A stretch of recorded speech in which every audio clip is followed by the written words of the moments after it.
Ассалаумағалейкум, қалайсыздар? Кешегі тәттіні жасайын деп кірістім. Көбісі кеше малина в шоколаде, испанский чизкейк, корпусный деп жатыр. Негізі шынымен де жаңағы көп тәттілердің құрамында малина болады. Одан кейін көбісі ойлаған шығар малинадан сондай жасайын деп жатыр екен деп.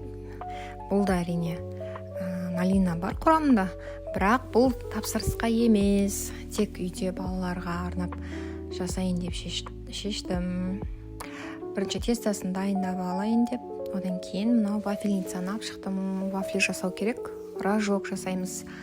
Вафельница негізі әжемнен қалған, менің бұрынғы СССР кезіндегі краскілері кетіп, уже ескірген. Бірақ қазіргі вафельницаларға қарағанда бір қалыпты әдемі етіп пісіреді. Ескі болса да өзінің жұмысын атқарып тұр. Қазіргі вафельницалар ортасы аппақ, шеті қызартып сөйтіп пісіреді ғой. Мен көргем новыйдан алғандардікін. Осылай мына бір қалыпты әдемі етіп пісіріп шығарды. Осылай тез вафельларды орайын десем, ыстық қой. Қолым киіп зорға орап шықтым. Бұрындары жиі жасайтын едім. Қазір біраз ұмыттыңқырап қалыппын. Қолымнан келгенше осындай көлік етіп жасауға тырыстым. Ыстық болғаннан кейін прям идеально шықпады. Бірақ балаларға болады бір реттікке. Одан кейін қазір шоколадты ерттім.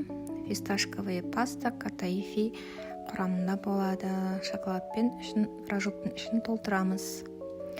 Осылай барлығын шоколадқа малып, одан кейін малина қосамыз. Одан кейін катаифи, одан кейін тағы да малина. Сосын шоколадқа малып, ортасына мыналар сырап. Әдемі тәтті болып шықты. Мен бір жерден көрдім. Орыстың фудблогерлері осыны жасап шығарып жатқанын, сосын маған да қызық болды, жасап көрейінші деп. Шаймен өте дәмді екен, уже дәмін көрдім. Малиналарды қысқа осылай қатырып қойғанға күшті екен.